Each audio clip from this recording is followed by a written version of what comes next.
Shri R V Babu ഇപ്പോ ഈ സ്കൂളുകളുമായി ബന്ധപ്പെട്ട് നടന്ന പാദപൂജ അല്ലെങ്കിൽ ഗുരുപൂജ എന്ന വിഷയത്തിനൊപ്പം തന്നെ ഇപ്പൊ നേരത്തെ ചോദിക്കുകയാണ് ശ്രീ സന്ദീപ് വാര്യർ, എന്തിനാണ് BJPയുടെ ജില്ലാ നേതാവിനെ ആ ഗുരുപൂജയുടെ ഭാഗമാക്കിയത്? അപ്പൊ അതിൽ നേരത്തെ പറഞ്ഞതുപോലെ മതേതരമാണ്, സാംസ്കാരികമാണ് എന്നതിനൊക്കെ അപ്പുറത്ത് രാഷ്ട്രീയം കൂടിയില്ലേ?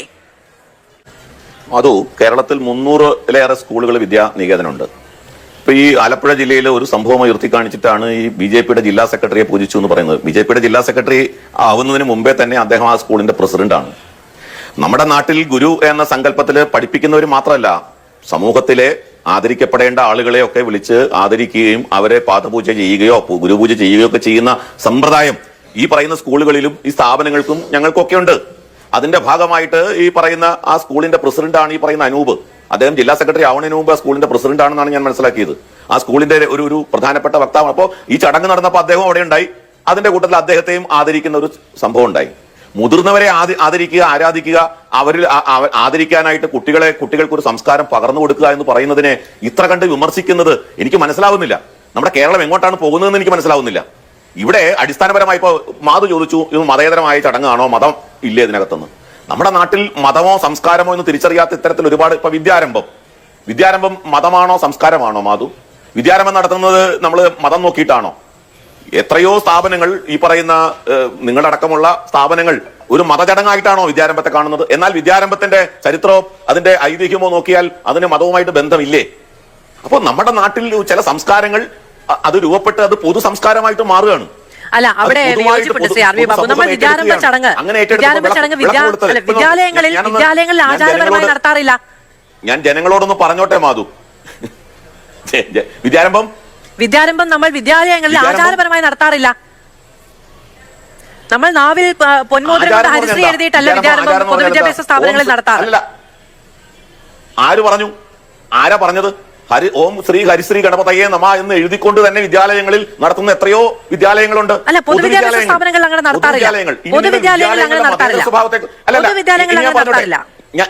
ഞാനിതൊന്ന് പൂർത്തീകരിച്ചോട്ടെ. പൊതുവിദ്യാലയങ്ങളിലടക്കം വിദ്യാരംഭം എന്ന സങ്കല്പം തന്നെ എന്താണെന്ന്, വിദ്യാരംഭം എന്ന സങ്കല്പം എവിടെ നിന്നുണ്ടായതാ? അല്ല, അങ്ങ് പറയുന്നത് ഞാൻ നിങ്ങളെ തർക്കത്തിന് വേണ്ടി ഞാൻ സമ്മതിക്കുന്നു. അപ്പൊ അവിടെ നിൽക്കട്ടെ മാധു, ഞാനൊന്ന് പൂർത്തീകരിച്ചോട്ടെ മാധു. വിദ്യാർത്ഥികളുടെ ഔദ്യോഗികമായ അധ്യയന വർഷത്തിന്റെ ആരംഭം നടത്താറുണ്ട്. അങ്ങ് പറഞ്ഞതുപോലെ ഹരിശ്രീ എഴുതിയിട്ടല്ല അത് നടത്താറ്. അത് നമ്മൾ നമ്മുടെ വീട്ടിലോ ആരാധനാലയങ്ങളിലോ നമുക്ക് ഇഷ്ടമുള്ള അങ്ങ് കുറിച്ചാണ് ഞാൻ പറഞ്ഞത്. അല്ല, വിജയദശമി ദിവസം നമ്മുടെ രാജ്യത്ത് നിരവധി മതേതര സ്ഥാപനങ്ങൾ എന്ന് പറയുന്ന പത്രസ്ഥാപനങ്ങളടക്കം നിങ്ങളെ മാതൃഭൂമി നടത്താറില്ലേ? അല്ല, മാതൃഭൂമി പൊതുവിദ്യാഭ്യാസ വകുപ്പിന്റെ കീഴിലുള്ള സ്ഥാപനമല്ലല്ലോ ശ്രീ ആർ വി ബാബു. അല്ലെന്ന്. അപ്പൊ ഞാൻ പൊതുവിദ്യാലയ മാതൃഭൂമി എന്താ മതസ്ഥാപനമാണോ? അല്ലല്ലോ. അപ്പൊ ഞാൻ പറയുന്നത് അത് ഇത് നോക്കൂ, ഇവിടെ എന്ത് ചെയ്യണം എന്നുള്ളത് തീരുമാനിക്കുന്ന മാനേജ്മെന്റിന് സർക്കാരുമായി ഒരു ബന്ധവുമില്ല. ആ ദിവസം സർക്കാരുമായി ഒരു ബന്ധവുമില്ല. അതിലിപ്പോ പ്രതിപക്ഷത്തിനോ യുവജന സംഘടനകൾക്കോ അതിൽ ആക്ഷേപവുമില്ല. സർക്കാർ മതേതരമാണെന്ന് പറയുന്നു മാധു. അങ്ങനെയാണെങ്കിൽ നിങ്ങൾ ഈ മതേതരത്തെ കുറിച്ച് പറയും. അങ്ങനെയാണെങ്കിൽ വെള്ളിയാഴ്ച എന്തിനാണ് 2 മണിക്കൂർ അവധി കൊടുക്കുന്നത്?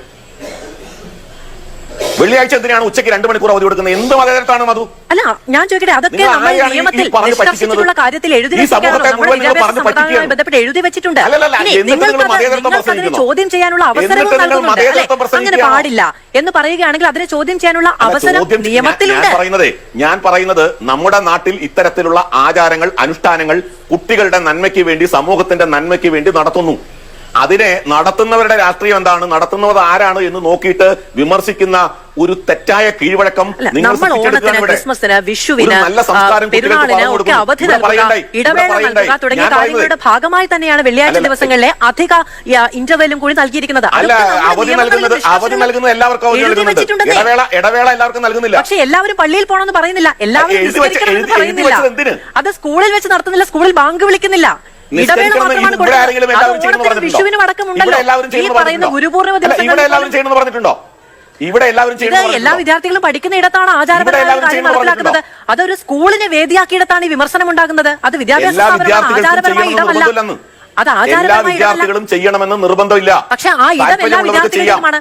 ആ ഇടം അത് വിദ്യാലയമാണെങ്കിൽ അത് പൊതുവിദ്യാഭ്യാസ വകുപ്പിന് കീഴിൽ പ്രവർത്തിക്കുന്ന സ്ഥാപനമാണ് എങ്കിൽ ആ വിദ്യാലയമാണ് 2 മണിക്കൂർ അവധി കൊടുക്കുന്നതെന്നേ.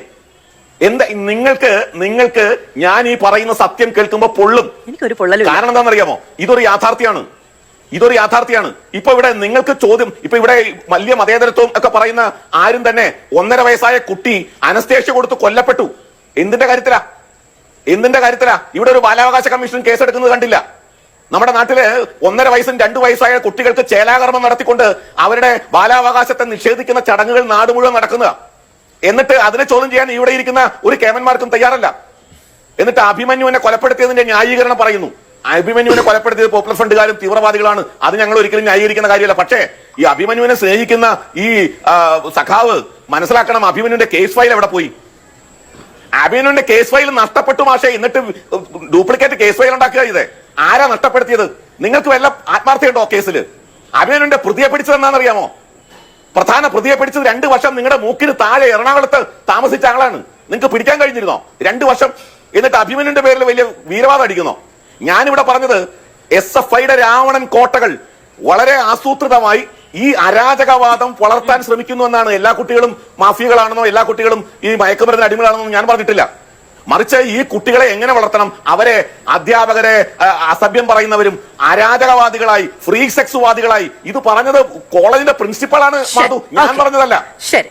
അപ്പോ SFIയുടെ രാക്ഷസ കോട്ടകൾക്കെതിരായ രാഷ്ട്രീയ പ്രതിരോധമാണ് ഏത് എന്ന് ശ്രീ RV ബാബു തന്നെ പറഞ്ഞിരിക്കുന്നു കേട്ടോ. നേരത്തെ പറഞ്ഞത് മതേതരമായ ചടങ്ങാണ്, അത് സംസ്കാരത്തിന്റെ ഭാഗമാണ് എന്നൊക്കെയാണ്. പക്ഷെ പറഞ്ഞു വന്നപ്പോൾ അവസാനം അത് SFIയുടെ രാക്ഷസ കോട്ടകൾക്കെതിരായ രാഷ്ട്രീയ പ്രതിരോധമാണ് എന്ന് പറഞ്ഞു പോകുന്നു. ശരി, ശ്രീ PM അശോക്, വെള്ളിയാഴ്ച അതിന് പരിഹാരമായിട്ട് രാക്ഷസ കോട്ടകൾക്കെതിരായ പരിഹാരമായിട്ടാണ് നിങ്ങൾ അത് നടത്തുന്നത് എങ്കിൽ അത് രാഷ്ട്രീയ ചടങ്ങാണ്, അത് രാഷ്ട്രീയ പ്രതിരോധമാണ്. നേരത്തെ പറഞ്ഞ മതേതരത്തിന്റെ വേലാപ്പൊന്നും അതിൽ വെച്ച് വിശുദ്ധമാക്കല്ലേ ശ്രീ RV ബാബു? നിങ്ങൾ ഞാൻ പറഞ്ഞതിനെ വളച്ചൊടിക്കണ്ട. ഞാൻ നിലവിലെ സാഹചര്യം എന്താണെന്ന് പറയുകയാണ്. നിലവിലെ സാഹചര്യം SFI എന്നുള്ള പ്രസ്ഥാനം തുടങ്ങുന്ന ആ കാലഘട്ടത്തിൽ തന്നെ വിദ്യാനികേതൻ നമ്മുടെ രാജ്യത്തുണ്ട്. അവരുടെ സ്കൂളുകളിൽ ഈ ചടങ്ങ് നടക്കുന്നുണ്ട് ഇന്ത്യ മുഴുവൻ. കേരളത്തിലെ രാഷ്ട്രീയ സാഹചര്യത്തിൽ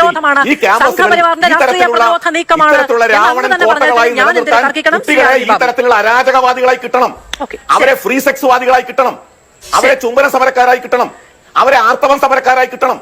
ഇങ്ങനെയുള്ള കേരളത്തിലെ കലാലയങ്ങളിലെ കുഞ്ഞുങ്ങളെ നിങ്ങൾക്ക് ഇങ്ങനെ വേണോ? ഇതിന്റെയൊക്കെ വക്താക്കളായി നിങ്ങൾക്ക് വേണമോ? വെള്ളിയാഴ്ചയിൽ അവധി, ഇടവേള, മറ്റുള്ളതൊക്കെ നടപ്പിലാകുന്ന കാര്യത്തിൽ ആചാരപരമായ ഒരു കാര്യത്തിൽ മാത്രം നിങ്ങൾക്ക് എന്തിനാണ് ഇത്ര അസഹിഷ്ണുത?